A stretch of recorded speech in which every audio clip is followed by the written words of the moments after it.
नमस्कार दोस्तों, आज का जो हमारा लेक्चर है उसमें हम बेस थ्योरम के जो क्वेश्चन है एनसीईआरटी का 13.3 एक्सरसाइज जो है वो करने वाले हैं। 13.3 का पहला क्वेश्चन हम पहले ही कर चुके हैं, जो हमारा लेक्चर नंबर 5 था उसमें कर चुके हैं। और लेक्चर नंबर 6 में हमने बेस पर में पढ़ी कैसे उसको डिराइव किया जाता है, कैसे काम में लिया जाता है।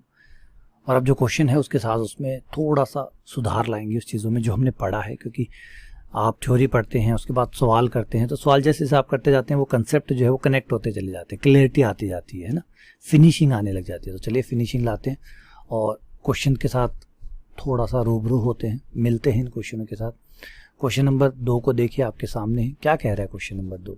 याद रखिएगा हम बायस थ्योरम कर रहे हैं, बेस पर में कर रहे हैं। और क्वेश्चन नंबर 1 जो है कहीं वो नहीं कोई सोच रहा क्वेश्चन नंबर 1 कहाँ है, तो क्वेश्चन नंबर 1 के लिए आप लेक्चर नंबर 5 में जाइए। लेक्चर नंबर 5 के अंदर मैंने क्वेश्चन नंबर 1 करवा दिया है, ठीक है। चलिए क्वेश्चन नंबर 2 पे आते हैं। ध्यान से देखिए, डायग्राम पे फोकस करिए, सीधा डायग्राम बनाइए। क्वेश्चन सुनिए, समझिए, डायग्राम बनाइए, आपका क्वेश्चन हाथों हाथ आपके हाथ में होगा। एक थैला, क्वेश्चन पढ़िए। एक थैले में 4 लाल गेंद और 4 काली गेंदें हैं। ये है हमारा पहले थैले का हिसाब। एक अन्य थैला मतलब एक दूसरा थैला जिसमें 2 लाल है 6 काली गेंदें हैं, ठीक है। दोनों थैलों में से एक को याचिदा चुना जाता है। पहले 2 थैलों में से एक थैला चुना जाता है। सबसे पहला काम होता है थैले का चुनाव करना, पहला थैला या फिर दूसरा थैला, ठीक है।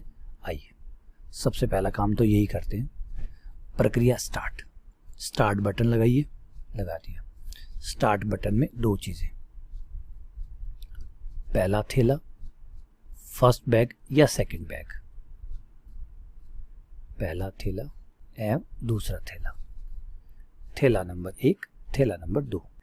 घटनाओं के नाम भी रखने होते हैं। जैसे पहले थैले का चुनाव को हम पहला थैला चुनना, E1 घटना, E2 दूसरा थैला चुनना, है ना। क्योंकि आप वैसे थोड़ी लिखेंगे P पहला थैला, P दूसरा थैला, ऐसे तो आप नहीं लिखते ना, आप नाम देते हैं चीज़ों को। जैसे मैंने कितने खर्च किए, कोई सवाल है उसमें पूछा जाए कि मैंने कितने खर्च किए। मैं बाजार गया, यहाँ से मैंने 20 रुपये की चीज़ खरीदी, वहाँ से मैंने 50 की खरीदी, बताइए मैंने कितना खर्चा। तो आप कहेंगे माना X खरीदा, माना X खर्चा, तो फिर x क्या है, टोटल जोड़ है। तो ऐसे अब गणित में नाम देते हैं। तो इसको नाम दे देते हैं E1। E1 का मतलब पहला थैला का चुनाव, पहले E2, दूसरा थैले का चुनाव। और क्या प्रायिकताएं होंगी? पहले थैले को चुन रहे हैं, इस बात की क्या प्रायिकता होगी? 2 थैले, 2 में से एक का चुनना, तो 1/2, 1/2, बात खत्म। सही कह रहा हूँ गलत कह रहा हूँ? आप कहेंगे सर बिल्कुल सही कह रहे हैं। 2 थैले हैं, 2 थैले में से एक थैला चुनेंगे आप, तो 1/2, 1/2। जैसे एक सिक्के को फेंकते हैं ना आप, तो हेड आता है या टेल आता है, क्या प्रायिकता है? 1/2, 1/2। 2 घटनाएं टोटल है, या तो आप पहला थैला चुनेंगे या दूसरा थैला चुनेंगे। क्लियर है? अब बात आती है इंटरेस्टिंग क्या होती है कि जो रिजल्ट है वो आपको पहले से ही पता चल गया, रिजल्ट आउट हो गया। रिजल्ट जैसे पेपर आउट होता है ना, वैसे रिजल्ट आउट हो गया। क्या रिजल्ट आउट हुआ है? कि जो गेंद चुनी गई है, अब चाहे वो पहला, ये नहीं बताया कि पहले, ये नहीं बताया कि किसने आउट करवाया, बस ये है कि आउट हो गया। और आउट होने के बाद में क्या मिला है? एक गेंद निकाली जाती है, किस थैले से निकाली जाती है ये नहीं बताई। गेंद निकाली जाती है जो कि लाल है, बताइए। एक गेंद निकाली गई है जो कि लाल है, लाल गेंद निकाली गई है, लाल गेंद निकाली गई है। चाहे थैला फर्स्ट हो चाहे थैला सेकंड हो, लाल गेंद ही निकली है। रिपीट कर रहा हूँ, इस बात से कोई फर्क नहीं पड़ता कि थैला फर्स्ट है या थैला सेकंड है, प्रायिकताएं अलग अलग है। लाल गेंद के होने की प्रायिकताएं अलग अलग होगी। क्यों होगी? क्योंकि पहले थैले का हिसाब किताब अलग है, दूसरे थैले का अलग अलग है। पहले थैले का क्या हिसाब है? पहले थैले में जो है वो 4 रेड बॉल है और 4 ब्लैक बॉल है, इस वजह से यहाँ रेड बॉल की प्रायिकता अलग होगी। और यहाँ हिसाब किताब ये है कि दूसरे थैले में 2 लाल गेंद है, 6 काली गेंद है, तो यहाँ थोड़ा हिसाब किताब अलग होगा, ठीक है। घटना का नाम रख लेते हैं ए। जैसे यहाँ E1 का मतलब पहला थैला, E2 का मतलब दूसरा थैला, ए का मतलब लाल गेंद निकाली गई गेंद लाल है, निकाली गई गेंद बॉल लाल है,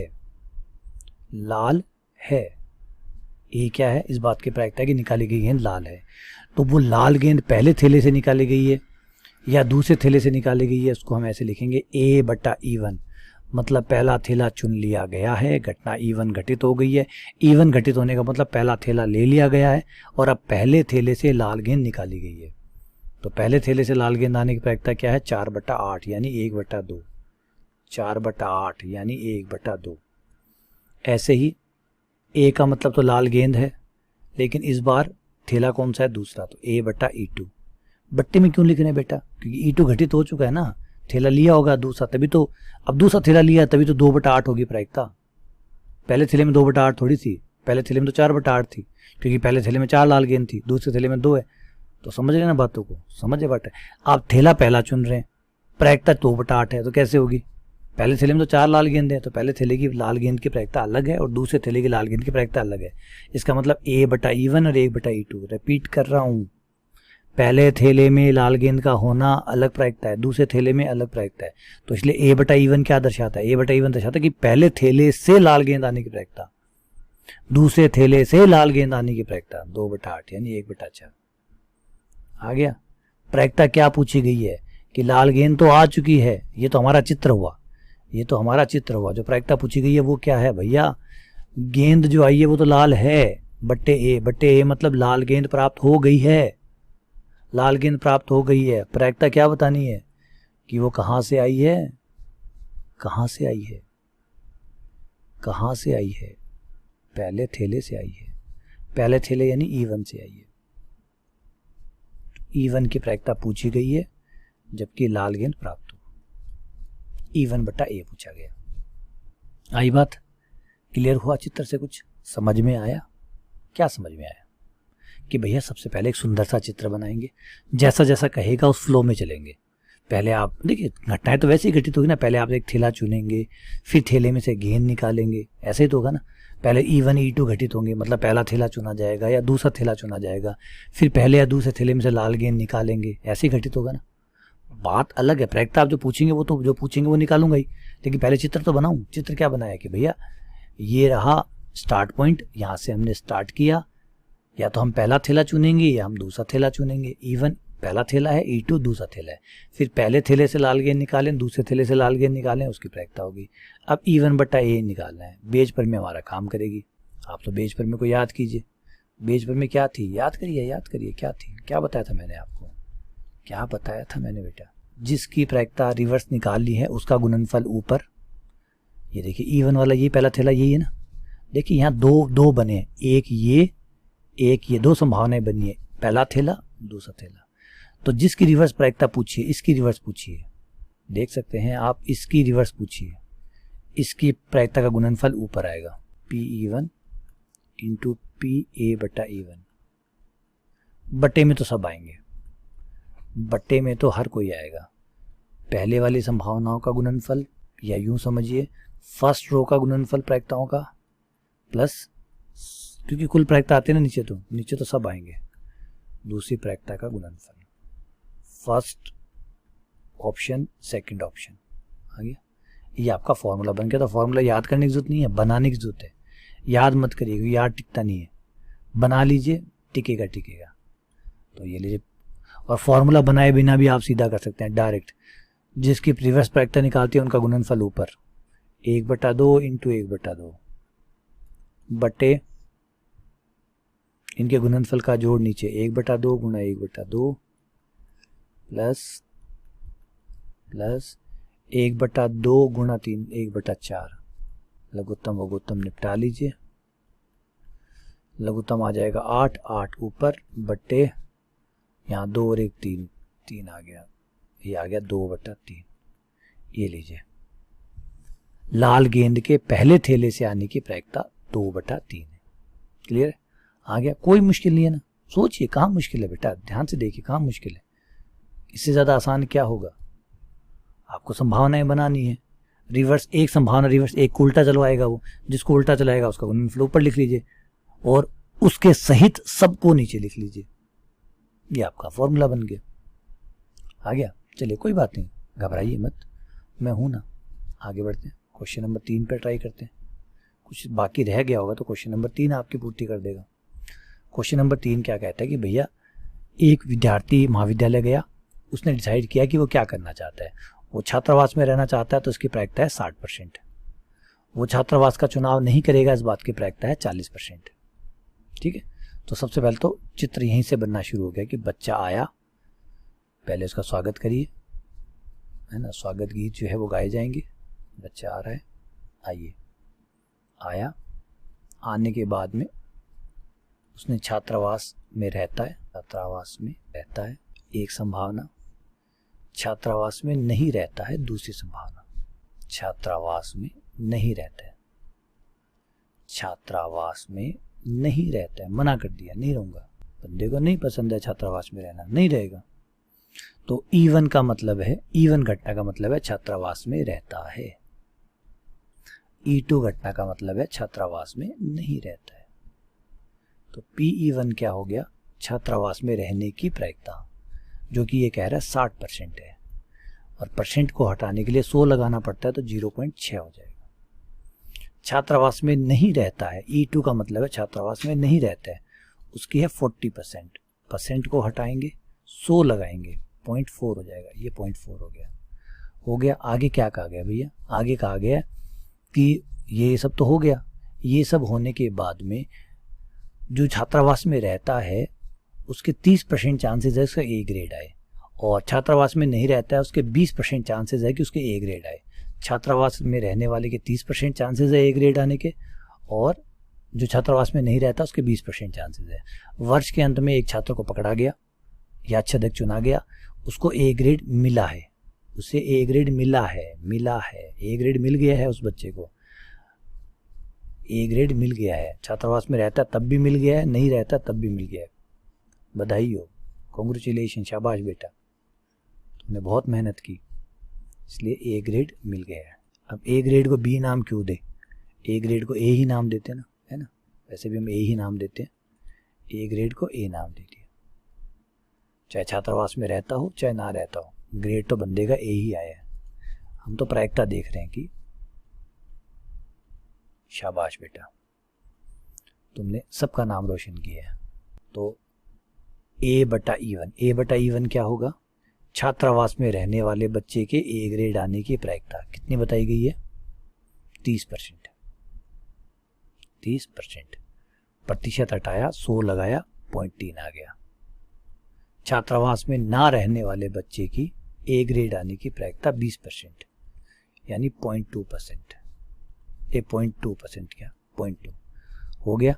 अब रिवर्स किसको करवा रहा है कि भैया ए ग्रेड मिला है तो छात्र छात्रावास में रहता है, छात्र छात्रावास में रहने वाला है, मतलब इस घटना को वो रिवर्स करवा रहे हैं, इस घटना को वो रिवर्स करवा रहे हैं छात्रावास वाले को।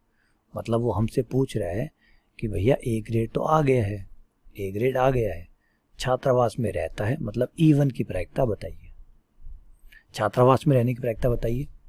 बात पकड़ रहे हैं कि ये ऊपर नीचे वाला समझ में आ रहा है ना, खेल क्या है, खेल ये है कि भैया ए ग्रेड मिल गया है, ए ग्रेड मिल गया है, जिसको भी बधाई दे रहे थे आप, उस बच्चे की बात हो रही है, उसको ए ग्रेड मिल गया है। ठीक है, बात क्या चल रही है, ऊपर क्या है कि वो छात्रावास में रहता है, छात्रावास में, ये लीजिए शुद्ध हिंदी में पढ़िए, एकदम शुद्ध हिंदी, ये तो समझ में आती है। छात्रावास में रहते को आपने क्या नाम दिया था, E1। ए ग्रेड मिलना है, इसको नाम क्या दिया था, ए, तो E1/A ज्ञात करना है। फॉर्मूला हाथों हाथ बनता है, रेडीमेड लाने, है ना, रेडीमेड लाने की जरूरत नहीं है, हाथों हाथ बनेगा। कैसे, जिसको रिवर्स करना है उनका गुणनफल ऊपर, जिसको रिवर्स करना है उसका गुणनफल ऊपर, बटे सबका गुणनफलों का जोड़ नीचे, बट्टा सबके गुणनफलों का जोड़ नीचे, E1 ऊपर वाले सहित, क्योंकि नीचे कुल आता है, कुल का मतलब टोटल, टोटल में सब आते हैं, टोटल में बेटा सब आते हैं।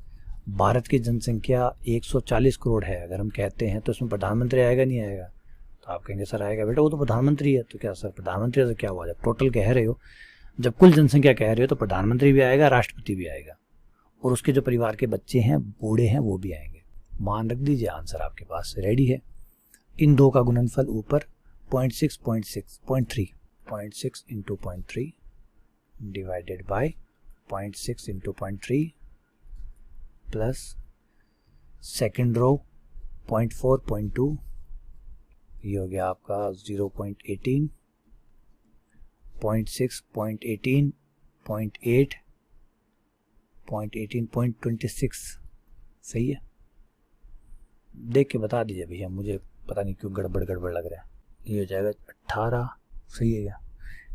ठीक है, दशमलव हटा दिया, 100 से गुणा ऊपर कर दिया, 100 से नीचे गुणा कर दिया, 18/26 काटा, 2 पे काटा तो 9/13, ये होगी प्रायिकता 9/13।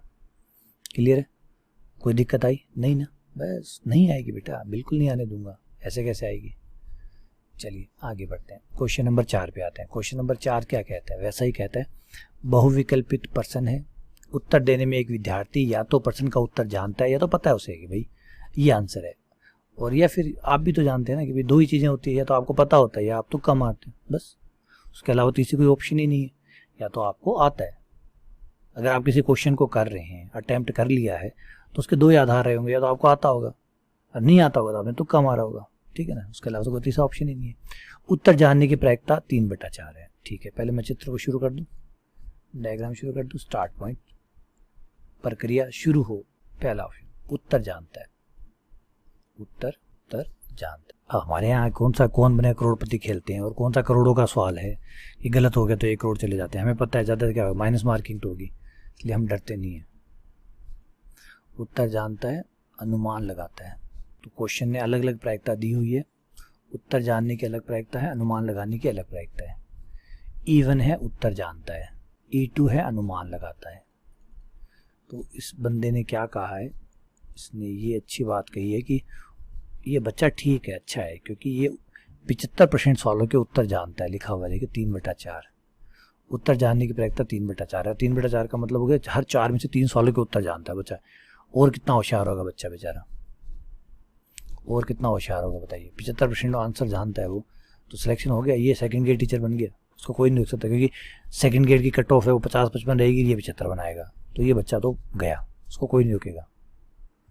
और तुक्के भी देखिए, तुक्के मारने की प्रायिकता 1/4 ही है। अब हाँ, तुक्के नहीं, हाँ ये माइनस मार्किंग मरवा के उसको सिलेक्शन से बाहर कर दे तो हो सकता है, तो उस बच्चे को समझाइए कि तुक्के ना मारे, ये बंद कर दें, वरना 75% जो आते हैं वो करके आ जाएगा ना, तो सिलेक्शन आ जाएगा इसका। अब उसके बाद में क्या है, चाहे अनुमान लगाए और चाहे तुक्का मारे, क्वेश्चन में कहा गया कि बंदा सही उत्तर दे रहा है। जो क्वेश्चन उसने हमने अटेम्प्ट किया है, जो चेक किया है, जिसके ऊपर हम दाव खेल रहे हैं, एक क्वेश्चन चुना गया, देखिए छात्र के प्रश्न का उत्तर अनुमान लगाने के सही उत्तर देने की प्रायिकता 1/4 है। ठीक है, इस बात की क्या प्रायिकता है कि कोई पर्सन का उत्तर जानता है, कि वो उत्तर जानता है, इस बात की प्रायिकता क्या है कि वो उत्तर जानता है यदि ज्ञात है, दिया हुआ है, पता है कि उत्तर सही है, उत्तर सही आया, उसका उत्तर तो अब सही आ गया, हम तो ये ढूंढ रहे हैं, जो क्वेश्चन हमने चेक किया है पता चला कि वो सही है, अब हम तो ये जानना चाहते हैं कि उसे तुक्का मारा था, इस बात के क्या चांसेस है, या उसे आता था, इस बात के क्या चांसेस है। तो घटना का नाम रख लिया ए, घटना का नाम रख लिया बेटा ए का मतलब है उत्तर सही है। अब तुक्का मारने के बाद सही है A/E1 मतलब उत्तर जानता था फिर सही हुआ, उत्तर जानता था फिर सही हुआ, तो पूरी प्रायिकता 1 होगी। ये प्रायिकता दी हुई नहीं है इसके अंदर, क्वेश्चन में पढ़ लीजिए, नहीं लिए। क्वेश्चन में क्या दिया हुआ है वो देखिए, क्वेश्चन में दिया गया है कि प्रश्न के उत्तर का अनुमान लगाने पर सही उत्तर देने की प्रायिकता 1/4, अनुमान लगाता है फिर सही उत्तर देता है, इस बात की प्रायिकता 1/4। ऑब्वियसली बात है, जब अनुमान लगाएगा तो सही भी हो सकता है, गलत भी हो सकता है, अनुमान लगाएगा तो बेटा सही भी हो सकता है, गलत भी हो सकता है, तो अनुमान लगा के सही उत्तर देने की प्रायिकता है 1/4। तो E2 क्या है, अनुमान लगाना, A क्या है, सही उत्तर देना, तो अनुमान लगाकर फिर सही उत्तर दिया, इस बात की प्रायिकता है 1/4। लेकिन जब उत्तर जानता है फिर सही उत्तर देता है, उत्तर जानता है तो सही देगा ही देगा। अब बताइए, कोई उत्तर जानता है और वो जानबूझ के कोई गलत करके आएगा क्या? कोई नहीं करके आएगा। जब जानता होगा तो सही उत्तर देगा, तो A/E1 कितना होगा, 1 होगा। इसलिए इसे नहीं लिखा, क्यों नहीं लिखा, क्योंकि पता है उत्तर जानता का मतलब क्या है, उसको पता है, और पता है तो वो सही उत्तर देगा ही देगा, जो जानता है ये तो सही उत्तर देगा। हो गया। अब रिवर्स किसको करना है, रिवर्स करना है कि भैया सही उत्तर दे दिया है, सही उत्तर दे दिया है, ये बताइए कि वो उत्तर जानता था। वापस से वही आ गया, E1/A पूछे, सही उत्तर आ गया है, ये जानना है कि वो उत्तर जानता था, तुक्का नहीं मार रहा था। तो फॉर्मूला फटाफट बना लीजिए जल्दी से, जिसको निकालना है उसका गुणनफल ऊपर, का गुणनफल ऊपर बटे बटे बटे सारे नीचे। तो इन दोनों का गुणनफल तो ऊपर 3/4, इंटू 1, ये तो ऊपर आ जाएगा, नीचे भी 3/4 गुणा 1 प्लस 1 और है, दूसरा जोड़ा है 1/4 1/4, 4/16 ऊपर, अच्छा 12 और 1 13, 12/13, ये आपका आंसर आ गया। तो बेटा इसकी 12/13% उम्मीद है कि जब भी वो सही उत्तर देगा, इसका मतलब है 12/13 चांसेस है। 12/13 कितना होता है प्रतिशत में, अगर हम बदलें तो इसका मतलब 92.3% चांस है। इसको प्रतिशत में अगर मैं बदलूं, लगभग 92.3, जब भी इसका आंसर सही होगा तो ये समझिए कि आप इस पर काफ़ी विश्वास कर सकते हैं, इस बच्चे पे काफ़ी ट्रस्ट कर सकते हैं कि ये अनुमान इसने नहीं लगाएगा। 92.5% चांसेस है कि उसने उत्तर जानता ही होगा। वो हर पर्सन के साथ जब भी वो सही उत्तर देगा, रिपीट कर रहा हूँ, जब भी वो सही उत्तर देगा तो 92.3% चांसेस है कि वो उत्तर जानता होगा। ठीक है, चलिए आगे बढ़ते हैं, क्वेश्चन नंबर 5 पे आते हैं। किसी विशेष रोग के सही निदान के लिए रक्त की जांच करवाई जाती है, करते हैं। जांच असरदार है, 99% चांसेस है। जब वास्तव में रोगी उस रोग से ग्रस्त होता है, रिपीट कर रहा हूँ, रोगी ग्रस्त होता है तो इसका मतलब है कि बंदे दो प्रकार के होते हैं, एक तो वो जो रोगी है, एक जो रोगी नहीं है। अब रोगी है, रोगी नहीं है, फिर वो जांच करवाता है। रोगी को रोगी बता दिया तब तो जांच सही है, लेकिन जो रोगी नहीं है, जो स्वस्थ है, उसको रोगी बता दिया तो जांच गलत है। यही तो होता है। चलिए पहले तो यहीं से बनेगा। सबसे पहले बंदा गया लेबोरेटरी के अंदर, लीजिए लेबोरेटरी में गया तो उसकी दो संभावनाएं हैं, या तो वो रोगी है, तो रोगी है, बीमार है, या फिर रोगी नहीं है, स्वस्थ है। मतलब रोगी नहीं है, वो रोग तो नहीं है। स्वस्थ नहीं लिखना चाहिए यार, स्वस्थ ऐसे नहीं लिखना चाहिए कि हम एक पर्टिकुलर रोग की बात कर रहे हैं, पता नहीं उसके ये रोग ना हो, कोई दूसरा रोग हो, तो स्वस्थ कहना थोड़ा गलत है। ये कह दीजिए रोगी नहीं है, ये वाला रोग है वो नहीं है उसको जिसकी बात चल रही है। तो E1 प्रायिकता है रोगी होने की, E2 प्रायिकता है रोगी नहीं होने की। ठीक है, सही है, क्लियर है। अब यहाँ पे देखिए रोगी कितने हैं, उनका आंकड़ा दिया गया है। एक जन समुदाय में 0.1% लोग रोगी है, रोग से ग्रस्त है, मतलब रोगी है 0.1%। इसको 100 में बदलिए, फिर भाग दीजिए, बड़ा लंबा चौड़ा आएगा इसका विज्ञान। PE1 0.1% में लिखा हुआ है, ये बताइए, देखिए 0.1%, जो कि हो जाएगा 0.1/100, पॉइंट हटाने के लिए 10 और, तो 1/1000, यानी 1000 में से एक जन समुदाय है, उसके 1000 लोगों में एक ही रोगी है, एक ही आदमी ऐसा है जो उस बीमार से रोगी है। ठीक है, और इसका मतलब है कि 1000 में से एक जो है वो रोगी है, तो बचे हुए रोगी नहीं होंगे फिर, तो 999/1000 रोगी नहीं होंगे। ये भाई बात है, 1000 में अगर आपने 1000 लोगों को, आपके जन समुदाय जो है, जो एक आपका जो इलाका है, आपका जो गांव है, पड़ोस है, उसमें आपके 1000 लोगों पे एक रोग पाया जा रहा है, एक जने में वो रोग पाया जा रहा है। इसका मतलब है कि 1000 में से एक रोगी है, 999 रोगी नहीं है। ओके, अब ये बंदे गए जांच कराने गए। अब प्रॉब्लम ये है, क्वेश्चन में आगे पढ़ेंगे आप तो आपको पता चलेगा कि अब प्रायिकता किस बात की पूछ है, कि क्या प्रायिकता है। प्रायिकता है कि कोई व्यक्ति चुना गया, उन जो 1000 लोग थे या जन समुदाय था उसमें व्यक्ति चुना गया, उस रोग से ग्रस्त होगा यदि रक्त की जांच में ये बताया गया कि ये रोग है। रक्त की जांच बता रही है कि वो रोगी है, देखिए रक्त की जांच बता रही है रोगी, लेकिन हमें पता है कि भाई जांच तो सही नहीं होती, लेकिन रक्त की जांच है वो रोगी बता रही है, जांच रोगी बता रही है, चाहे वो रोगी हो या ना हो, जांच रोगी बता रही है, जांच रोगी बताती है। अब बात तो ये देखनी है कि जांच सही है या गलत है, क्योंकि रोगी को रोगी बताया तब तो सही है, लेकिन अगर जो रोगी नहीं है बेचारे उसको बता दिया तो जांच गलत है। तो गलत तो सही कैसे पता चलता है, यही तो जांच तो बेटा रोगी बताती है। फाइनल परिणाम दिया है कि जांच ने रोगी बताया है, ये ज्ञात है, ये दिया है कि जांच रोगी बताती है। रक्त की जांच में यह बताया जाता है कि उसे ये रोग है, जांच ने बताया है कि उसको ये रोग है। अब क्वेश्चन ये है कि रोगी था, उसको जांच ने रोगी बताया तब तो वो सही है, लेकिन अगर जो निरोगी था उसको रोगी बताया तो जांच गलत है। ठीक है ना, तो ये बात क्या हुई, ये घटना क्या हुई, ये घटना हुई कि जांच रोगी बताती है। अब जैसे मैंने कहा कि रोगी को रोगी बताती है, A/E1, रोगी को जांच रोगी बताती है, मतलब सही है।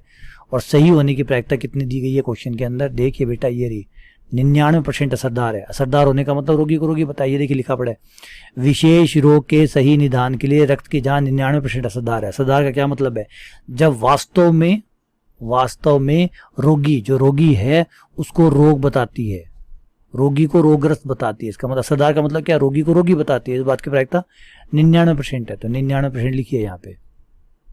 रोगी को रोगी बता रही है, इस बात के चांसेस है 99% है, यानी 99/100 है कि रोगी को रोगी बताती है।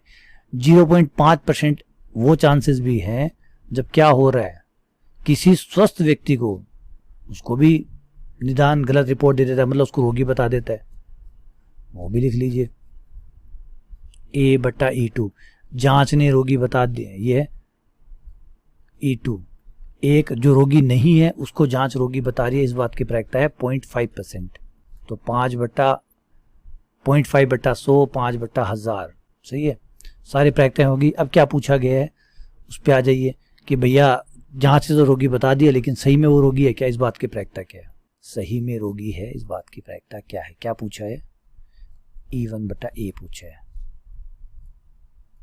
रोगी, जांच ने रोगी बताया है, क्या सही में रोगी है, इस बात की प्रायिकता। मतलब इसको रिवर्स करवाया है, इस वाली पहले वाली को रिवर्स करवाया है कि जांच तो रोगी बताती है, क्या वो सही में रोगी है, इस बात की प्रायिकता पूछी।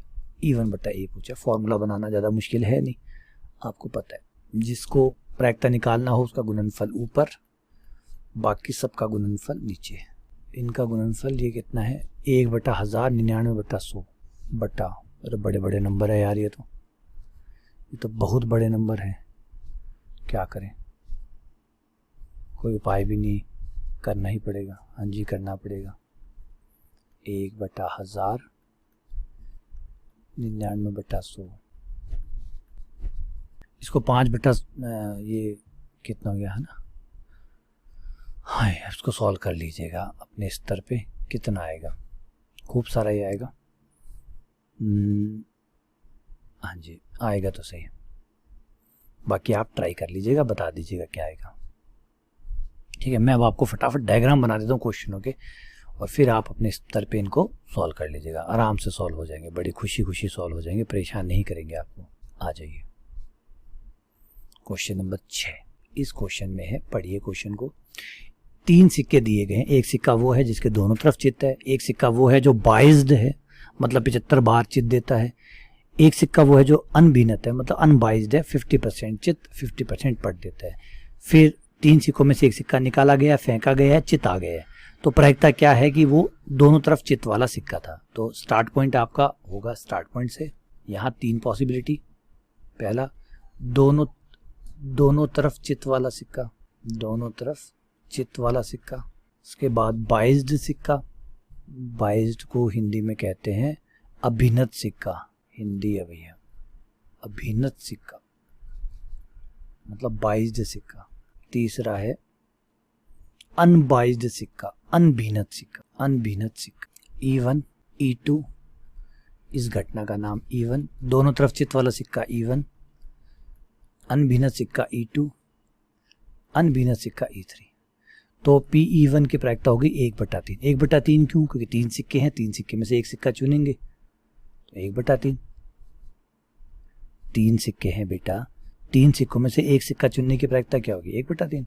1/3 जैसे वही है ना कि आपके पास 3 थैले हैं, 3 थैले में से एक थैला चुनने की प्रायिकता क्या होगी, 1/3, 1/3, 1/3 हो गया। अब इनमें से जो भी सिक्का चुना गया वो हमें नहीं बताया गया, लेकिन जो भी चुना गया है उसको उछाला गया, उछालने पर चित्त प्राप्त होता है। चित्त, चिप नहीं, चिप नहीं, चित्त, चित्त प्रकट होता है। चित्त मतलब चित्त प्रकट होता है, दोबारा से चित्त प्रकट होता है, डैश डैश डैश, फिर से चित्त प्रकट होता है, क्योंकि ये घटना तो बायस थ्योरम है, इसका मतलब है ये घटना तो सेम होगी। इस घटना का नाम हो गया आपका ए, चित्त प्रकट होना। अब ध्यान दीजिए, ध्यान दीजिए, दोनों तरफ चित्त वाला सिक्का है, उससे चित्त आने की प्रायिकता पूरी एक, क्योंकि दोनों तरफ ही चित्त है, आएगा ही आएगा, कहाँ जाएगा बेटा। वो सिक्का है जिसके दोनों तरफ चित्त है। अगर दोनों तरफ चित्त है, ध्यान से सुनिए बेटा, दोनों तरफ चित्त है तो चित्त ही आएगा, पूरी 100% चांसेस है।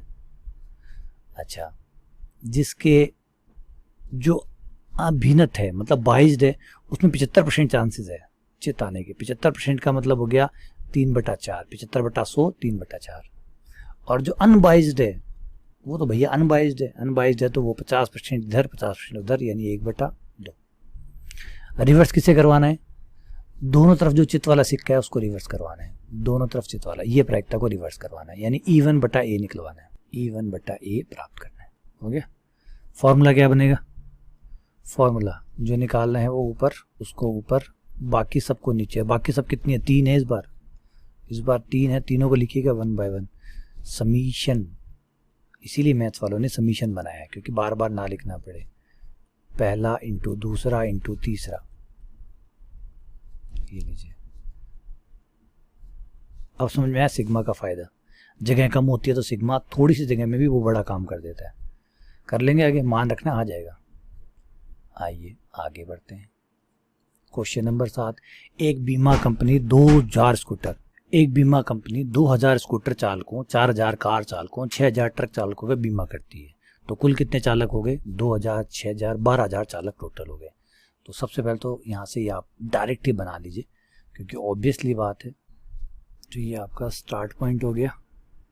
स्टार्ट पॉइंट में अब आपके पास या तो स्कूटर है, स्कूटर नहीं है तो कार है, क्योंकि इस प्रयोग में अगर आप शामिल हुए हैं तो या तो स्कूटर रही होगा आपके पास, या आपके पास कार रहा होगा, या फिर आपके पास ट्रक रहा होगा। तीनों में से कुछ ना कुछ तो आपके पास ज़रूर रहा होगा, क्योंकि इस प्रयोग में 3 ही प्रकार के लोगों को शामिल किया गया, स्कूटर वालों को, कार वालों को और ट्रक वालों को। स्कूटर वालों को हमने E1 कह दिया, जो कार चलाते हैं उनको E2 कह दिया, जो ट्रक चलाते हैं उनको E3 कह दिया।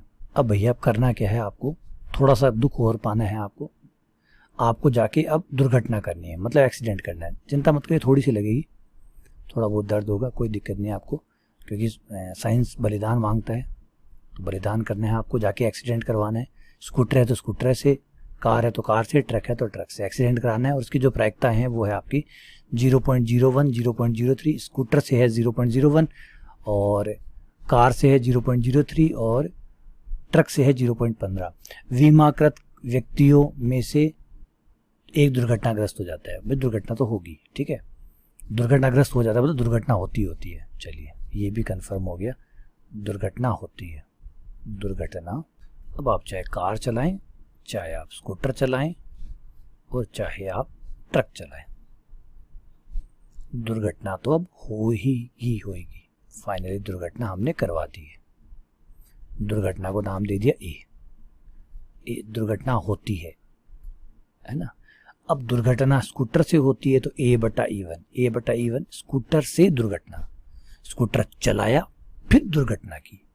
पहले क्या किया? स्कूटर लिया, खरीदा अच्छा खासा, फिर जाके दुर्घटना की, A/E1। इस बात की प्रायिकता है 0.01। कार से दुर्घटना की, A/E2। A का मतलब दुर्घटना, बटा E2 मतलब E2 आप E2 चला रहे थे, E2 मतलब कार चला रहे थे, कार चला के दुर्घटना की है, 0.03। A/E3 ट्रक चलाकर दुर्घटना करने की प्रायिकता 0.15। ठीक है। अच्छा, स्कूटर चलाने की प्रायिकता वो दी गई है 2000, 4000, 6000। तो प्रायिकता यहाँ से निकलेगी बेटा E1। स्कूटर है 2000, टोटल वाहन हुए 12000, तो 2000 बटे 12000 यानी 1/6। स्कूटर की प्रायिकता हुई 1/6, कार की प्रायिकता हुई 4000 बटा 12000, 1/3, और ट्रक की प्रायिकता हुई 6000 बटा 12000, 1/2। ये लीजिए आगे सबकी प्रायिकता। अब रिवर्स किसको करवाना है कि व्यक्ति जिसकी दुर्घटना हुई है, उस व्यक्ति जिसकी दुर्घटना हुई है वो स्कूटर चालक था, यानी स्कूटर वाले को रिवर्स करना है। ये रिवर्स होना है। चक्कर क्या है, हर बार ये E1 को ही उल्टा क्यों करवा रहे हैं? E1/A निकालना है। ठीक है, कर लेंगे आगे, बिल्कुल कर लेंगे। फॉर्मूला लिख देता हूँ, ये तो फर्ज बनता है मेरा कि फॉर्मूला मैं आपको लिख के दूं। क्या होगा? जिसकी प्रायिकता निकाल रहे हैं वो ऊपर, जिसकी निकाल रहे हैं वो ऊपर, बटे सब नीचे। सब में वो खुद भी आएगा और भी आएंगे, सब में वो खुद भी आएगा और उसके भाई बंधु भी आएंगे।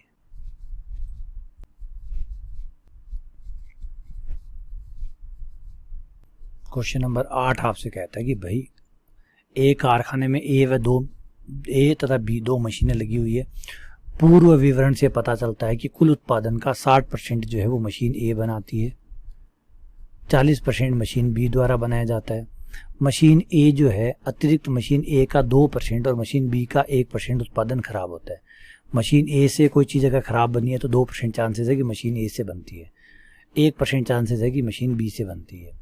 कुल उत्पादन का एक ढेर बना लिया जाता है, उस ढेर में से यादशदा एक वस्तु निकाली जाती है। मशीन ए द्वारा बने होने की, देखिए वस्तु खराब हो यानी जो प्रोडक्ट आया वो डिफेक्टिव है, इस बात की क्या प्रायिकता है कि वो मशीन ए द्वारा बनाई गई थी। ठीक है सर, बिल्कुल अभी बता देते हैं स्टार्ट पॉइंट।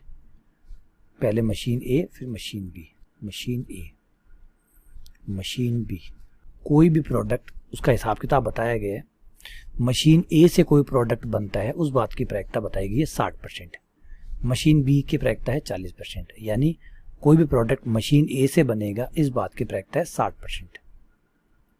मशीन बी से बनेगा, प्रायिकता को देखिए दशमलव में बदल लीजिए, भूल मत जाइएगा, प्रतिशत में नाकाम चला लीजिएगा, 40% 0.4 हो गया। अब उसके बाद में जो प्रोडक्ट आता है, चाहे वो मशीन ए से आए चाहे बी से आए, वो खराब आता है, खराब वस्तु आती है। मशीन ए से आ रहा है तो भी ठीक है, मशीन बी से आ रहा है तो भी ठीक है, खराब है। जिस प्रोडक्ट को हमने निकाला है वो खराब है। अब हमें तो बात करनी कि मशीन ए से खराब होने की प्रायिकता है इवन मतलब मशीन ए से बना हुआ है, ए का मतलब खराब है, तो मशीन ए से आने के बाद खराब प्रोडक्ट बनने की प्रायिकता इसने बता रखी है कि भैया 2% चांस है, 2% है, इसका मतलब 0.02 है। मशीन बी से खराब है, इस बात की प्रायिकता है 1%, यानी 0.01 होगी। अब क्या है कि मशीन ए द्वारा खराब बनने की प्रायिकता निकाली है, इसको रिवर्स करना है। ये पहले वाला ही रिवर्स क्यों करवाते, क्या चक्कर है भाई? मशीन बी से भी करवा सकते थे, काहे नहीं करवाते? एक ही एक चीज़ क्यों पकड़ के बैठे हो? E1 बटा ए निकालना है, P1 ए बटा E1। अब तो ये फॉर्मूला देख के बोर हो गए होंगे आप, है ना? अब तो पकड़ में, पहले आपको शुरुआत में हो सकता है ये बड़ा लग रहा हो, अब तो आपको ये बड़ा नहीं लग रहा क्योंकि आपने इसकी ट्रिक समझ में आ गई है कि ये कैसे बनता है, तो सब छोटा लगने लग जाएगा। मान रखिए, उत्तर ले लीजिए, मान रखिए, उत्तर निकालिए और पीछे मिलाइए और खुशी महसूस करिए कि भाई सवाल को हल करने की खुशी क्या होती है। अगला क्वेश्चन, दो दल एक निगम के निदेशक मंडल के स्थान पाने के लिए प्रतिस्पर्धा में है। ठीक है, एक निगम में निदेशक मंडल में स्थान पाने के लिए दो दल जो है, दो पार्टीज है, वो चुनाव लड़ रही है। पहले तथा दूसरे दल के जीतने की प्रायिकता इतनी है। इसके अतिरिक्त यदि पहला दल जीतता है तो नए उत्पाद के प्रारंभ होने की प्रायिकता, अगर पहला दल जीतता है तो नया उत्पाद, नई चीज़ वो लेके आएंगे, अपने जो निगम है उसमें नई चीज़ बनाएंगे, इस बात की प्रायिकता है 0.7। दूसरा दल जीतता है तो इस बात की प्रायिकता है 0.3 कि नया चीज़ लेके आएंगे। अब इस बात की क्या प्रायिकता है कि नया उत्पादन दूसरे दल के द्वारा प्रारंभ किया, नया उत्पादन तो आ गया, अब इस बात की क्या प्रायिकता है कि भैया वो दूसरे दल के द्वारा आया। तो ये लीजिए स्टार्ट पॉइंट। ये क्वेश्चन सिर्फ नाम बदल रहे हैं बेटा, सिर्फ नाम बदल रहे, खेल वही का वही है। पहला दल जीतता है, जीतता नहीं है, जीतता है। पहला दल जीतता है, दूसरा दल जीतता है, पहला दल जीतता है, दूसरा दल जीतता है, P1। पहला दल जीतता है, इस बात की प्रायिकता कितनी है? 0.6। दूसरा दल जीतता है, इस बात की प्रायिकता कितनी है? ठीक है, नया उत्पाद तो आता ही आता है, क्योंकि दिया हुआ है कि नया उत्पाद तो आता ही है। नया उत्पाद आने मतलब इन्होंने, भाई जो भी दल जीतेगा वो नया उत्पाद तो लाएगा, लेकिन वो प्रायोरिटी में है या नहीं है, क्वेश्चन ये है ना। जैसे अपने भी राजनीतिक दल जीतते हैं, विकास सबकी प्रायोरिटी में होता है कि हाँ भाई हम लाएंगे, लेकिन जब चुनाव जीत जाते हैं उसके बाद कोई उसको सेकेंडरी ले आता है, कोई उसको थर्ड नंबर पे ले आता है, कोई लाता ही नहीं है, लास्ट में ले आता है ना।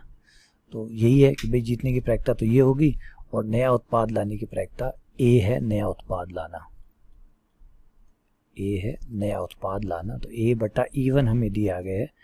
पहली पार्टी जीत जाएगी और नया उत्पाद लाएगी, इस बात की प्रायिकता है 0.7। दूसरी पार्टी जीत जाएगी और नया उत्पाद लाएगी, इस बात की प्रायिकता है 0.3। अब दूसरा दल जो है वो ये नया उत्पाद लाया है, इस बात की प्रायिकता क्या है, E2 बटा E। इस बार ठीक लगा, इस बार E2 बटा E। हर बार तो यही उल्टा सुल्टा चला था, इस बार पहली बार E2 को जगह मिली है। और वैसे तो देखिए चाहे E2 हो चाहे E1 हो, क्या दिक्कत है, हमारा फॉर्मूला थोड़ी बदलता है, ऊपर E2 आ जाएगा, इतनी तो बात है बस। बाकी तो वैसा का वैसा ही रहा। मान रखिए और अपने आंसर को प्राप्त करिए, ठीक है। चलिए क्वेश्चन नंबर 10 पढ़ते हैं, ध्यान से पढ़िएगा, अच्छा क्वेश्चन है, बड़ा प्यारा क्वेश्चन बनाया गया। मान लीजिए एक लड़की एक पासा उछालती है, ध्यान से सुनिए, पासा उछालती है, पासे में 6 संभावनाएं आएगी।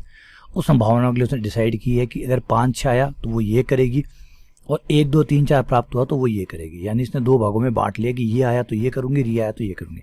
पहले मैं इतने से का डायग्राम बना देता हूँ, है ना, उसके बाद में आगे का डायग्राम हम तैयार कर लेंगे। स्टार्ट शुरू करिए। तो 2 बॉक्स बनाए हैं उसने, एक में तो अपने डिसाइड किया है कि 1 2 3 4 आता है ना, 1 2 3 4 आएगा तो मैं ये करूंगी, और 5 6 आएगा तो मैं ये करूंगी, ठीक है। इसको E1 घटना कह देते हैं, 1 2 3 4 आने को E1 घटना, और 5 और 6 आने को E2 घटना। तो E1 घटना की प्रायिकता हो गई हमारे पास 4 बटा 6 2 बटा 3, और E2 की प्रायिकता हो गई हमारे पास 2 बटा 6। अभी कहाँ से आ रही है आपको पता है ना, टोटल एक पासे में 6 संभावनाएं होती है, 6 में से 4 1 2 3 4 यानी 4 बटा 6, 5 6 यानी 2 2 2 बटा 6 1 बटा 3। अब आ जाते हैं आगे कि वो क्या करती है, 5 6 आने पे क्या करती है, 1 2 3 4 आने पे क्या करती है। उसने कहा कि भाई 1 2 3 4 प्राप्त होती है तो सिक्के को एक बार उछालती है, एक सिक्का एक बार, एक सिक्का एक बार उछालती है, ठीक है, एक सिक्का एक बार। तो भाई 2 संभावनाएं आएंगी, या तो हेड आएगा या फिर टेल आएगा, ठीक है। चलिए उसके बाद 5 6 आने पे क्या करती है, एक सिक्के को 3 बार उछालती है, एक सिक्के को 3 बार उछालती है, ठीक है, एक सिक्का 3 बार। वो भी इसलिए बात है, दोनों पे अलग अलग ही काम करेगी, तभी उसने डिसाइड किया है कि भाई 1 2 3 4 आएगा तो ये करूंगी, 5 6 आएगा तो ये करूंगी। तो 3 बार उछालेगी तो 8 संभावनाएं आएगी, head head head, head head tail, head head ओ head head tail tail, head tail head, tail tail head, tail head tail, tail head head, और टेल टेल टेल, ठीक है। अब जैसे कि रिवर्स प्रायिकता में होता है, आगे की घटना हमें दी जाती है और पीछे की घटना पूछी जाती है। अब उसके बारे में थोड़ी सी चर्चा कर लो कि वो दी गई क्या है। यदि यहाँ से यदि उसे ठीक एक चित्त प्राप्त होता है, एग्जैक्टली एक ही चित्त आया, तो 1 2 3 4 आने की प्रायिकता क्या है, रिवर्स में 1 2 3 4 ने, देखिए ठीक एक चित्त आया है, यानी घटना है एक चित्त आया है, एक चित्त, चाहे सिक्का एक बार उछाले और चाहे सिक्का 3 बार उछाले, ठीक एक ही चित्त आया, एक ही चित्त आता है। रिपीट कर रहा हूं, चाहे वो सिक्के को 3 बार उछाल रही हो चाहे एक बार उछाले, चित्त एक ही आया। ये जो एक चित्त आने की घटना है इसका नाम हम ए रख लेते हैं। अब देखते हैं, ध्यान दीजिएगा थोड़ा सा, यहाँ से ए बटा E1 मतलब 1 2 पासे पर 1 2 3 4 आने के बाद एक चित्त आना, तो एक चित्त 2 घटनाएं टोटल है, उसमें से एक चित्त की घटना 1 है, तो 1 बटा 2 हो गया। ऐसे ही अगर 5 और 6 आते हैं पासे पर, उसके बाद में एक चित्त आने का, देखिए एक चित्त, एग्जैक्टली एक चित्त लिखा है, एक चित्त, तो एक चित्त यहाँ 3 है, यहाँ 2 है, यहाँ 1 है, एक चित्त ये रहा, यहाँ 2 है, यहाँ 1 है, यहाँ 1 है, यहाँ 2 है, यहाँ कोई भी नहीं है, तो ठीक एक आना चाहिए, ना एक से कम ना एक से ज्यादा, तो 1 2 3 3 घटनाएं हो गई, तो 3 बटा 8। अब पीछे 1 2 3 4 आना चाहिए, तो प्रायिकता हमें निकालनी है E1 बटा E। एक चित्त आया है और पासे पर 1 2 3 4 आया है, इस बात की प्रायिकता ज्ञात करिए। क्लियर है? समझ में आ गया क्वेश्चन आपको? फॉर्मूला मैं लिख देता हूँ, मान आप रख दीजिएगा और सॉल्व कर लीजिएगा। जिसकी प्रायिकता निकालनी है उस प्रोडक्ट को ऊपर लिखिए। प्रोडक्ट का मतलब गुणा करना होता है। उन दोनों प्रायिकताओं का जो प्रोडक्ट है वो ऊपर और उसके सहित सारी प्रायिकताओं का प्रोडक्ट नीचे। और यहाँ पे 2 ही है इसलिए 2 की 2 आ गई। वैल्यू पुट करिए, सॉल्व करिए और फाइनली आपको अपना आंसर मिल जाएगा। क्लियर है? आगे चित्र समझ में? चलिए आगे बढ़ते हैं, अगले क्वेश्चन पे आते हैं। क्वेश्चन नंबर 11 क्या कहता है? 11 का ये है कि भाई 3 मशीनें हैं। एक मशीन 1%, देखो ये लिखा हुआ है प्रथम ऑपरेटर ए जो है, एक व्यावसायिक निर्माता के पास ABC 3 प्रकार की मशीन ऑपरेटर है। प्रथम ऑपरेटर जो है मशीन चलाने वाला ए, वो 1% खराब सामग्री उत्पादित करता है। बी और सी 5 और 7% करते हैं। एक कार्य ए में कुल समय का 50% लेता है, बी जो है वो 30% लेता है, सी जो है वो 20% लेता है। यदि एक खराब सामग्री उत्पादित होती है, ठीक है, तो ए द्वारा उत्पादित किए जाने की प्रायिकता क्या है? सामग्री खराब पैदा हुई है, खराब सामग्री हुई है, ठीक है। तो सबसे पहले क्या आएगा? स्टार्ट पॉइंट आएगा। तो स्टार्ट करते ही सबसे पहले सामान ए द्वारा बनाया जाता है, बी द्वारा बनाया जाता है, सी द्वारा बनाया जाता है, ठीक है। ये आपकी 3 पॉसिबिलिटीज होगी, ए द्वारा, बी द्वारा और सी द्वारा। अब ए द्वारा, क्योंकि ए जो है वो 50% समय लेता है, तो आप इसको E1, E2, E3, बेटा यहाँ थोड़ा सा ध्यान दीजिएगा। मैं यहाँ ए द्वारा बनाया जाना है, बी द्वारा बनाया जाना है, सी द्वारा बनाया जाना नहीं है। क्वेश्चन में देखो दिखा हुआ है कि कार्य पर ए कुल समय का 50% लगाता है, बी कुल समय का 30% लेता है, सी 20% लेता है। यानी जो भी प्रोडक्ट बनता है उसका 50% बनाने का जो काम है वो ए करता है, बी जो है वो उसका 30% करता है, सी जो है वो 20% करता है। तो आप ये प्रायिकता निकाल रहे हैं, ये जो प्रायिकता दी गई है कि कौन कितना टाइम लेता है उस प्रोडक्ट के लिए, वो दिया गया। तो E1 का मतलब हो गया यहाँ पे हमारा कि ए द्वारा लिया गया समय उस प्रोडक्ट को बनाने के लिए, या जितना हिस्सा उसने बनाया। तो कितना हिस्सा बनाएगा? 50% टाइम लेगा, इसका मतलब 50% हिस्सा बनाएगा। तो ये आ गया 0.5। और ऐसे ही आपका E2 ये आ गया 0.3, ये हो गया आपका 0.2। उसके बाद में भाई प्रोडक्ट तो खराब बनेगा, प्रोडक्ट तो खराब बनेगा, प्रोडक्ट खराब है, प्रोडक्ट खराब है। ये बात सब में एक ही है, प्रोडक्ट खराब है और प्रोडक्ट खराब है, ठीक है। अब ए मशीन द्वारा बनाने की इसको घटना को हम ए नाम दे देते हैं, प्रोडक्ट खराब है को A/E1। पहली मशीन से प्रोडक्ट खराब होने की प्रायिकता कितनी दी गई है? 5%, 7%, क्या कहा गया और आगे? ए से खराब होने की प्रायिकता है 1%, 1% यानी 1/100, 1/100 यानी 0.001। उसके बाद में प्रोडक्ट बी मशीन द्वारा खराब होता है तो A/E2, E2 मतलब बी मशीन द्वारा और ए मतलब खराब होना। तो खराब होने की प्रायिकता कितनी दी गई है? 5%, 7%, तो ये हो गया 0.05। फिर है 7%, A/E3 0.07। ये लीजिए पूछा क्या गया है? ए द्वारा खराब होने की प्रायिकता। तो ये लीजिए फॉर्मूला लिखिए, बस हो गया काम आपका। E1 आपको निकालना है, प्रोडक्ट खराब है ये दिया गया है, और फॉर्मूला आपको पता ही है, आपको जो निकालना है उसका प्रोडक्ट, उसका गुणनफल जो है वो आपका ऊपर आएगा, बाकी सब नीचे आएंगे, बाकी सब नीचे आएंगे। A/3 ये लीजिए, क्लियर है? कोई दिक्कत नहीं है। चलिए आगे बढ़ते हैं, मान रखिएगा, सॉल्व कर लीजिएगा। आ जाइए 12वां सवाल। ये सबसे प्यारा सवाल है, सबसे प्यारा, इन सारे सवालों में सबसे ज़बरदस्त क्वेश्चन ये है।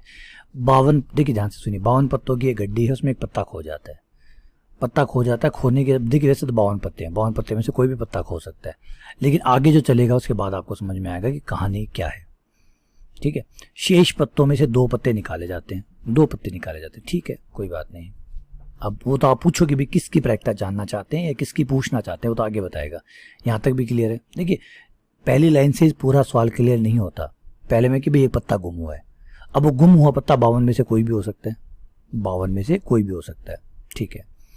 शेष पत्ते जितने 52 में से पत्ता गुम हो चुका है, इसलिए 51 बचे, 51 में से 2 पत्ते निकाले जाते हैं, ठीक है। यहाँ पे भी जो ईंट के पत्ते हैं। अच्छा अच्छा, अब जो निकले हुए पत्ते हैं बेटा याद रखिए वो ईंट के हैं, मतलब दोनों पत्ते ईंट के हैं, जो निकले हैं वो दोनों के दोनों पत्ते ईंट के हैं। तो खो गए पत्ते के ईंट के होने की क्या प्रायिकता है? जो पत्ता गुम हुआ था, देखिए टोटल तीन हो चुके हैं, एक जो गुम हुआ था, दो जो निकाले गए हैं। तो जो पहला पत्ता था जो गुम हुआ था वो ईंट का है, इस बात की। तो बेटा इसका मतलब है कि ये राजा रानी इनकी बात नहीं कर रहा, ये कलर्स की बात कर रहा है। कलर के आधार पे जो पत्ते होते हैं उनको टाइप्स ऑफ कार्ड्स के आधार पे अगर हम बात करें तो जो है उनको 4 भागों में कार्ड्स को बांटा जाता है। देखिए राजाओं के आधार पे बांटेंगे तो 4 प्रकार के राजा होते हैं। तो क्वेश्चन ये है कि किस तरीके से बांट रहा है। तो पत्तों को ईंटकार इस तरीके से बोल रहा है, ईंटकार इस तरीके से बोल रहा है। तो ईंट होता है, लाल पान होता है, ठीक है, काला पान होता है, हुक्म जिसे कहते हैं, और चीड़ी होती है ना, स्पेड्स होता है, ऐश होता है, और ये डायमंड होता है। तो ये जो है 4 पार्ट, इनके आधार पे ये बांट रहे हैं। ठीक है, हम भी बांट देते हैं। स्टार्ट करते हैं पहले पॉइंट से। स्टार्टिंग पॉइंट, स्टार्ट किया, एक पत्ता गुम हुआ। गुम हुआ पत्ता ईंट का हो सकता है, हमें नहीं पता बेटा, प्रायिकता पूछ रहा है ये। पता होता फिर प्रायिकता क्यों पूछता? पता होने के बाद तो प्रायिकता या तो 0 होती है या 1 होती है। तो घटना घटित हुई होगी या नहीं हुई होगी? प्रतिशत तो तब आता है ना जब घटना के बारे में आपको नहीं पता होता। हाँ, देखिए कितनी जोर की बात कह गया मैं, जबरदस्त बात कह गया बातों बातों में, कि देखिए जब कोई घटना पता होती है तो आपको ये भी पता होता है कि वो घटित हुई या नहीं हुई। तो या तो उसकी 0 है या फिर 100 है, फिर प्रायिकता की कोई जगह नहीं बची, प्रायिकता की जगह बची नहीं, क्योंकि एग्जैक्टली वैल्यू आपको पता चल गई है। फिर आप थोड़ी बोलेंगे 70%। अब आप 10th के एग्जाम दे चुके है ना, अब आप कॉलेज में हैं, आप तैयारी कर रहे हैं। अब आपसे पूछूं कि 10th में आप पास हुए थे या नहीं हुए थे, तो वो तो रिजल्ट आपको पता है, या तो है ना, हम यहाँ बैठे हैं इसका मतलब पास होके आए हैं तभी यहाँ बैठे हैं, क्लियर बात है। तो संभावना कब लगती है, प्रायिकता कब लगती है? जब आपको रिजल्ट नहीं पता होता। तो अभी आपको नहीं पता कि वो ईंट का था या क्या था, ये तो पूछ रहा है कि क्या प्रायिकता थी कि वो ईंट का था, प्रायिकता पूछ रहा है, श्योर हो कि नहीं पूछ रहा है वो। और प्रायिकता का मतलब कभी भी ये नहीं है कि वो घटना घटित होगी। अगर मान लीजिए 90% प्रायिकता है आज बारिश होने की, तो भी हो सकता है बिना बूंद गिरे बादल यहाँ से चले जाएं, बिना बूंद पड़े। ये गणितीय, ये काल्पनिक प्रायिकताएं हैं। बस थोड़ा सा संतुष्टि होती है, आत्मा को शांति लगती है, अच्छा 90% है। कोई बंदा कहता है यार 90% में तेरा काम कर दूंगा, चलो 99% तेरा काम कर दूंगा, तो हमारे मन में शांति होती है, अच्छा बंदा बहुत जोर दे के कह रहा है, इसका मतलब करेगा। और पता चले वो दूसरे दिन काम ही ना करे, फिर आ जाए कि यार मैंने कोशिश बहुत की लेकिन हो नहीं पाया, ये ले 99% होने के बाद भी ना हो गया। तो यही बात है बेटा, यही बात है। प्रायिकता जो है वो हमारे नापने का तरीका है। हमारे नापने का तरीके का मतलब ये नहीं कि प्रकृति भी वैसे ही करेगी। प्रकृति को हमने कहा भैया आज 100% चांसेस है बारिश होने के, बारिश करके दो, तो बादल कहेंगे ना, क्यों, तेरा नौकर हूं क्या, बारिश करूंगा, नहीं करूंगा, चल भाग, वो निकल गए। तो क्यों हम कहें नहीं, मैंने कागज पे निकाला है ना, कागज पे निकाल के देखा 100% आ रहा है, तो कागज पे निकाल के रखा ना, वो कागज अपने पास रख, बस उस कागज से बारिश करा, मैं तो चला। समझिए बेटा बात को, हमने सिर्फ मैथ्स जो पढ़ रहे हैं, मैथ्स जो करते हैं वो पूरी तरीके से एब्स्ट्रैक्ट है। शब्द सुनिए, एब्स्ट्रैक्ट, काल्पनिक, ठीक है ना, समझ रहे बातों को? तो इसीलिए समझिएगा बात को, इसी तरीके से समझिएगा। ईंट आ गया, उसके बाद में लाल पान आ गया, इसको हार्ट कहते हैं, इसको हार्ट्स कहते हैं, इसको शायद डायमंड कहते हैं। फिर एक हुकुम का होता है, और इसको ऐश कहते हैं, और एक चीड़ी होती है जिसको स्पेड्स कहते हैं। ये हो गया, ठीक है। और ऑब्वियसली बात है सबके गुम होने की प्रायिकता 1/4, 1/4, 4 प्रकार के पत्ते होते हैं। ईंट, देखिए ऐसे राजा राजे की बात नहीं कर रहा हूँ, राजा रानी इक्के दुक्का नहीं, कलर के आधार पे बात कर रहा हूँ। 4 कलर के होते हैं, 4 में से 1 कलर का गुम हुआ तो 1/4 प्रायिकता, बस। तो ईंट का पत्ता गुम होने को हम E1 नाम दे देते हैं। ईंट का पत्ता गुम होने की प्रायिकता 1/4। लाल पान का गुम होने की प्रायिकता 1/4। हुकुम का पत्ता गुम होने की प्रायिकता 1/4। चीड़ी का पत्ता गुम होने की प्रायिकता 1/4। ठीक है। अब कहानी आगे सुनिए। आगे और कहा गया कि भैया 2 पत्ते निकाले गए हैं, दोनों ही पत्ते ईंट के, चाहे पत्ता कोई भी गुम हुआ हो, निकाले गए दोनों पत्ते ईंट के।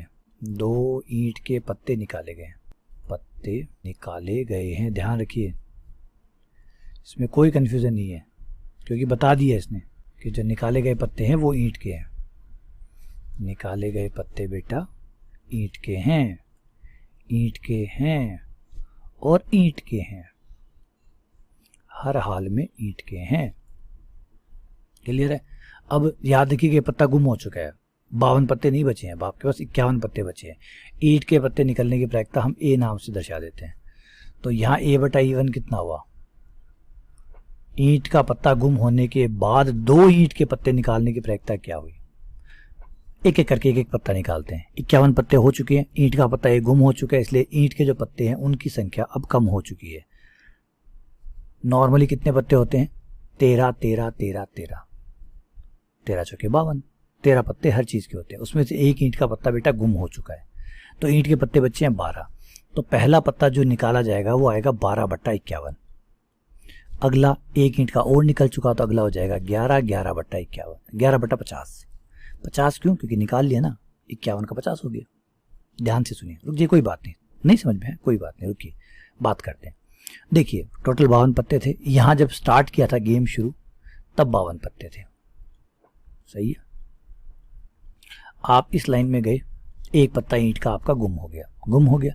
अब आपके पास बचे 51 पत्ते। उन 51 पत्तों में 13 लाल पान के हैं, 13 हुकुम के हैं, 13 चीड़ी के हैं, लेकिन ईंट के 12 है क्योंकि एक गुम हो चुका है, एक गुम हो चुका है। अब आपके पास 51 पत्ते हैं टोटल, और उसमें से 12 पत्ते हैं ईंट के, ठीक है। तो अब 2 पत्ते और निकालने हैं, तो पहला ईंट का कितने में से आएगा, 12/51। फिर एक ईंट का और निकल चुका है, इसलिए अगली बार 11/50। क्लियर, सही है, शाबाश, बहुत बढ़िया। आइए आगे बढ़ते हैं, क्लियर है ना यहाँ तक, शाबाश बेटा। आइए अब पत्ता बेटा देखिए लाल पान का गुम हुआ, ईंट का गुम नहीं हुआ, क्योंकि आप इस संभावना में ये हो चुकी है, इसको कवर कर चुके हैं आप, ये दूसरा विकल्प है, इस पे आइए। अब आपके पास एक पत्ता गुम हुआ है, इसलिए कुल पत्ते हो गए 51, लेकिन ईंट के पूरा 13 पत्ता ऐसे कैसे सुरक्षित है। क्यों सुरक्षित है, क्योंकि जो गुम हुआ है वो लाल पान है, गुम हुआ है वो लाल पान है, ना कि ईंट है। ईंट इसमें था, इसमें नहीं है, वो उधर की संभावना था, वो पैरेलल यूनिवर्स में हो रहा था। पैरेलल यूनिवर्स का मतलब एक अपने ब्रह्मांड के साथ साथ एक दूसरा ब्रह्मांड हो जिसमें मेरी एक कॉपी और है, जो वहाँ पे लॉयर है, यहाँ मैं टीचर हूँ। इस ब्रह्मांड में मैं टीचर हूँ, दूसरे ब्रह्मांड में हो सकता है मेरी कोई कॉपी हो, वो वहाँ पे लॉयर हो, तीसरे ब्रह्मांड में मेरी कोई कॉपी हो, वो कुछ और कर रहा हो, चौथे में कुछ और कर रहा हो, ठीक है ना। तो ये है यूनिवर्स, पैरेलल यूनिवर्स। तो इस पैरेलल यूनिवर्स में ये संभावना कंप्लीट हो गई, इस यूनिवर्स में आ गए। इस यूनिवर्स में लाल पान गुम हुआ है, ना कि ईंट गुम हुआ है, तो इसलिए 52 के 51 हो गए, क्योंकि ये गुम तो हुआ ही है, और जो ईंट है वो सुरक्षित है, 13 की 13 है।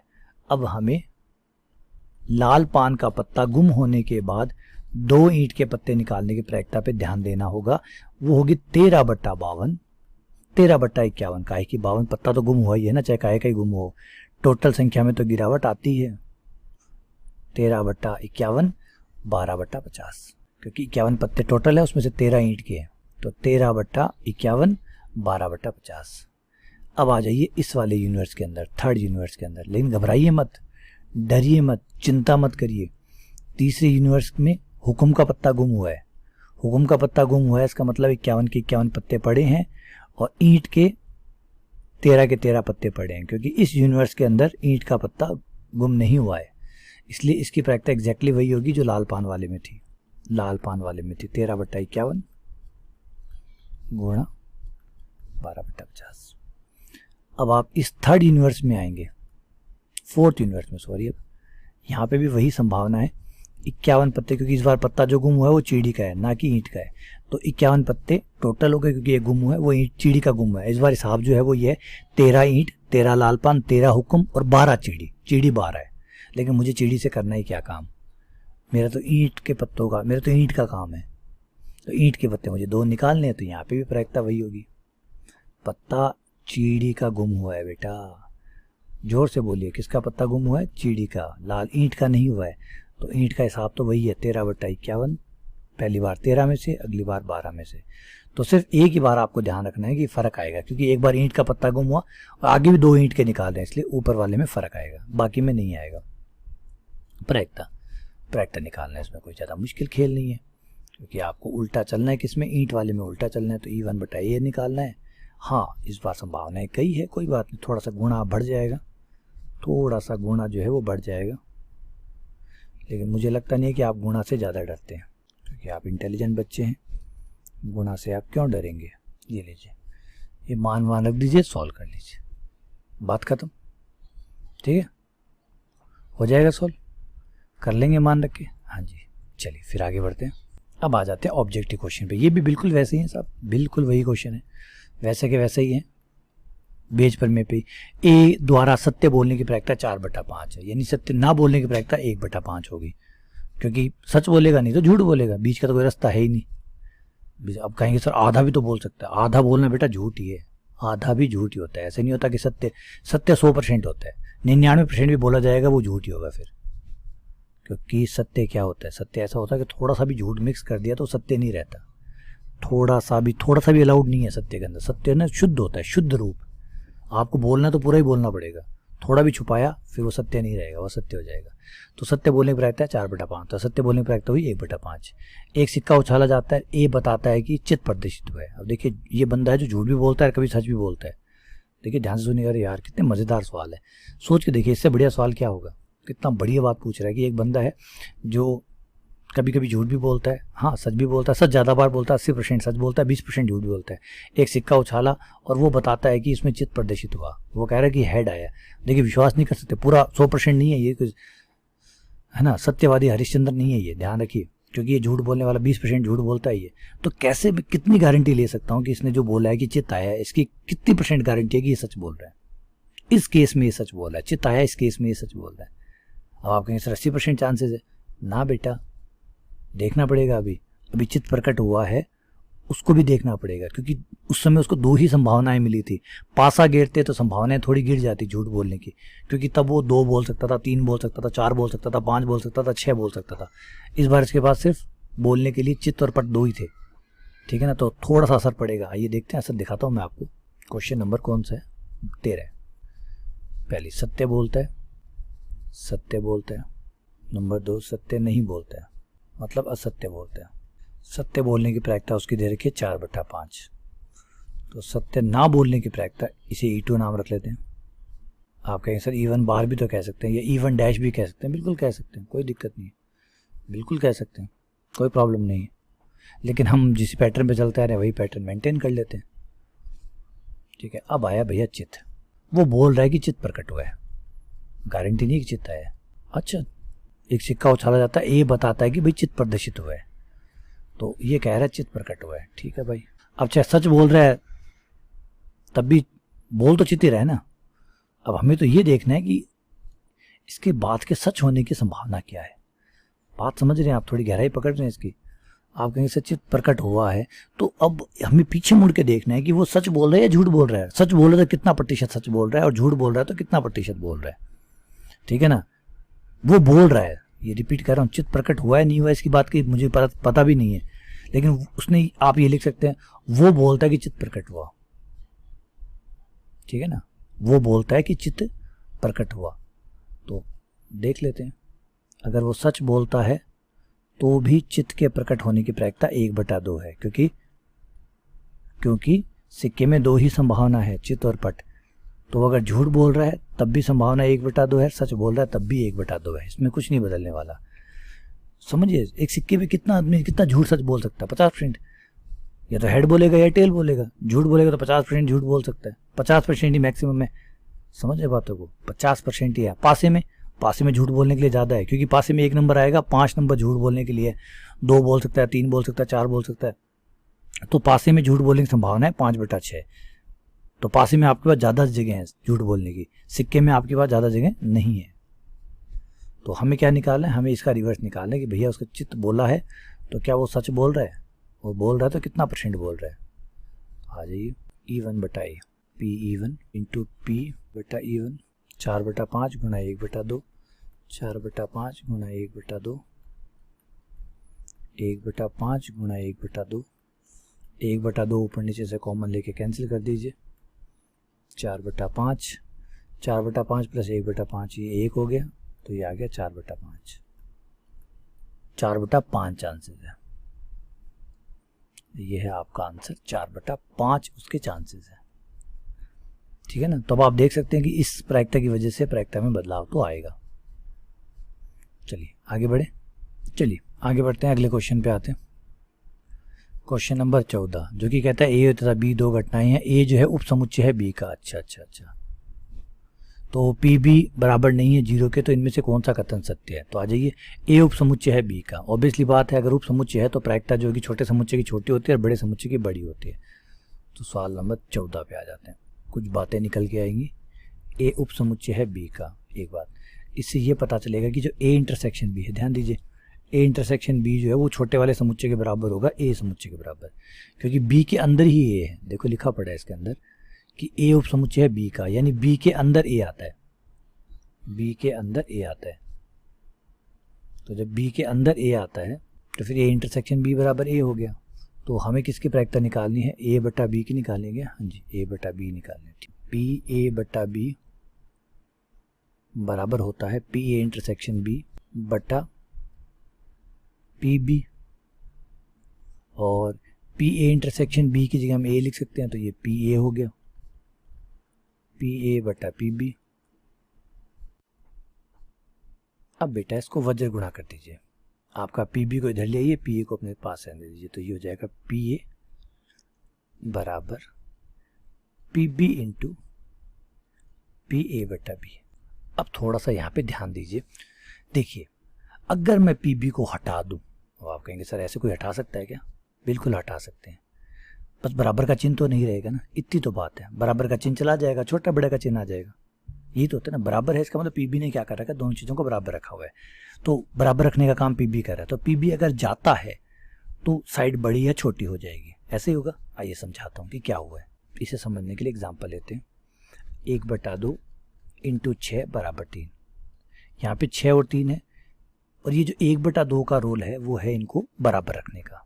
6 जो है 1/2 है, वो 6 से गुणा होकर उसको 3 में बदल रहा है ताकि 3 बराबर हो सके, ये तो कर रहा है। अब अगर 1/2 चला गया तो 1/2 चला गया तो आप कहेंगे सर ये साइड बड़ी हो जाएगी, ये साइड छोटी हो जाएगी। सही है, सही है, ठीक है। एक दूसरा विकल्प एक और समझाता हूँ, एक और एग्जाम्पल देखिए। 2 इंटू 6 बराबर 12। अब अगर 2 जो है वो 6 को 12 के बराबर रख रहा है ना, 6 को डबल करके 12 कर रहा है। अगर 2 चला गया तो इस बार राइट हैंड साइड बड़ी हो जाएगी। तो बेटा गौर कीजिए, एक बार लेफ्ट हैंड साइड बड़ी हुई है और एक बार राइट हैंड साइड बड़ी हुई है, तो कैसे पता चलेगा? आपको कि सर बिल्कुल आराम से पता चल जाएगा। कैसे बेटा? कि सर देखिए जिस तरफ 12 बड़ा है तो मुंह 12 की तरफ होगा, 6 बड़ा है तो 6 की तरफ होगा। सिंपल बात है। अच्छा सिंपल बात है, ठीक है, बिल्कुल सही कहा आपने, सिंपल बात है। ये लीजिए c इंटू एक्स बराबर वाई। अब बताइए c के जाने के बाद चिन्ह किस तरफ लगेगा?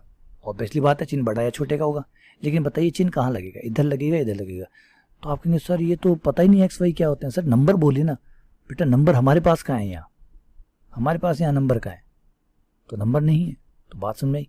तो इसी बात को समझना है कि होता क्या है। देखिए जब 1/2 था, अगर 1/2 का मतलब 1 से छोटा, अगर नंबर 1/2 है, 1/3 है, 1/4 है, 4/5 है, 1 से छोटा है।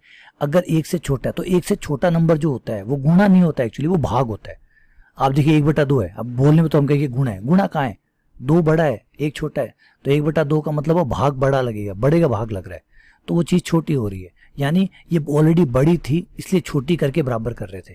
तो 1/2 जो भी नंबर 1 से छोटा होता है अगर वो चला जाता है तो जो जिस साइड में वो जुड़ा हुआ था वो साइड भारी हो जाती है, क्योंकि वो ऑलरेडी उस साइड को छोटा कर रहा था, कम कर रहा था, उसे कमजोर कर रहा था। देखिए 1/2 हो गया, 1/3 हो गया, 1/5 हो गया, 4/5 हो गया। अब 4/5 क्या कर रहा है? 4 गुणा करके 5 टुकड़े कर रहा है।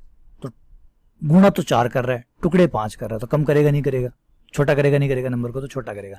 जब नंबर 1 से छोटा होता है, थोड़ा सा विज्ञान समझ लीजिएगा यहाँ पे, अगर c(x) बराबर y है और x बड़ा होगा y से, कब होगा? यदि आपका जो c है वो 0 से 1 के बीच में है, 0 से 1 के बीच में है और c चला जाता है, तो क्योंकि c 1 से छोटा था, 1 से छोटा था, इसका मतलब है कि वो x को और छोटा कर रहा था ताकि y के बराबर हो जाए। इसका मतलब सही में x बड़ा था तो c को कम करना पड़ा। अगर c पूरा 1 हुआ तो इसके जाने का कोई फर्क नहीं पड़ेगा, x बराबर y, क्योंकि 1 का फर्क नहीं पड़ता। अगर c 1 से बड़ा हुआ तो इसका मतलब था कि c जो था x को c बड़ा कर रहा था ताकि वो y के बराबर हो सके, इसका मतलब y ऑलरेडी बड़ा था। इस तरीके का विज्ञान काम करता है। ध्यान से समझिए बेटा, अगर कोई नंबर एक से छोटा होता है, एक से छोटा नंबर आपसे गुणा हो रहा है, तो इसका मतलब वो छोटा, एक से छोटा है। एक से छोटा होने का मतलब है कि वो नंबर 1/2, 1/3 टाइप से है, इस टाइप का नंबर है जो कि भाग का नंबर है। वो भाग है एक प्रकार का, वो दिख रहा गुणा है, जैसे 1/2 है, दिख रहा गुणा है, गुणा नहीं है, वो भाग है। क्योंकि एक से छोटा नंबर ऐसा ही होता है, 1/2। देख लीजिए, आप कोई भी नंबर बोलिए, एक से छोटा कोई भी नंबर बोलिए, आप कहेंगे 0.99। देख लीजिए 0.99 का मतलब क्या है, 99/100। 99 से गुणा कर रहा है तो भाग 100 का दे रहा है। एक्चुअली फाइनली भाग ही लग रहा है ये, यूँ समझिए 99 से गुणा कर रहा है, 100 का भाग दे रहा है, भाग 100 का लग रहा है, तो एक्चुअली भाग हुआ कि गुणा हुआ। अगर यही नंबर 100/99 होता तो आप कहते गुणा है, क्योंकि भाग 99 का लग रहा है, गुणा 100 से हो रहा है, इसका मतलब गुणा ज़्यादा हो रहा है। तो एक के बाद में जो भी नंबर होंगे वो ऐसे होंगे जिनके ऊपर बड़ा होगा, नीचे छोटा होगा, इसका मतलब वो नंबर को बढ़ाएंगे। और 99/100 है, इसका मतलब वो नंबर को छोटा करेगा। नंबर को छोटा कर रहा है, इसका मतलब ऑलरेडी नंबर बड़ा है, तभी तो छोटा कर रहा है। और फिर बराबर का चिन्ह आ रहा है, इसका मतलब है साइड वाले नंबर से वो बड़ा नंबर है और वो उससे गुणा होकर उसको छोटा कर रहा है, इसका मतलब एक्स बड़ा है वाई से।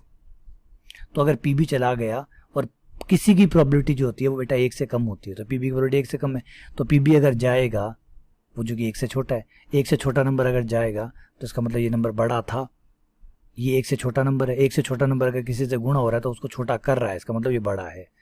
इसलिए पी ए बड़ा या बराबर होगा, छोटा या बराबर होगा पी ए बटा बी के। कारण क्योंकि पी बी जो है वो 0, पी बी 0 नहीं है, ये क्वेश्चन ने कहा हुआ है, देख लीजिए ऊपर ही लिखा हुआ है पी बी 0 नहीं है, ये रहा। इसलिए मैंने जो 0 वाला चिन्ह है वो नहीं लिया है। पी बी 1 हो सकता है, ज़्यादा से ज़्यादा 1 हो सकता है, 1 होगा तो बराबर का चिन्ह आ जाएगा, 1 से छोटा हुआ तो ये साइड बड़ी हो जाएगी। तो ये क्वेश्चन एक साइड से और देख सकते हैं, एक एंगल से। कई बार हम सोचते हैं कि सह प्रतिबंध प्रायिकता हमेशा मूल प्रायिकता से छोटी होती है, देखिए बड़ी भी होती है। सह प्रतिबंध प्रायिकता आपकी एक की प्रायिकता से बड़ी भी हो सकती है। कई बार सह प्रतिबंध प्रायिकता जो होती है वो आपकी प्रायिकता से बड़ी भी होती है। एग्जाम्पल देख लीजिए, आपके सामने रखा है, ये देखिए क्वेश्चन ही तो है, ये प्रूफ हो रहा है। ये गांठ मत बांध दीजिएगा कि शर्तें लगाने से जो प्रायिकता है वो घट जाती है, नहीं है। कई बार शर्तें लगाने से प्रायिकता बढ़ भी जाती है, जैसे ये एग्जाम्पल रहा। तो दिमाग में खुला रखिएगा कि सह प्रतिबंध प्रायिकता जो है वो वास्तविक प्रायिकता जो ए प्रायिकता है उससे बड़ी भी हो सकती है और उससे छोटी भी हो सकती है, दोनों चीज़ें हो सकती है। क्लियर है? तो चलिए, उम्मीद करता हूँ कि ये चीज़ अब आपको समझ में आ गई होगी। यहाँ पे हमारी एक्सरसाइज कंप्लीट हो गई, बहुत अच्छे से, बहुत प्यार से आपको चीज़ें समझने में तो बहुत मज़ा आया। उम्मीद करता हूँ आपको भी काफ़ी आनंद आएगा। इस एक्सरसाइज को खुद करें, खुद देखें, खुद समझें और एक बार एक समझ पैदा करें कि हो क्या रहा है। ठीक है, चलिए, बहुत बहुत धन्यवाद, शुक्रिया।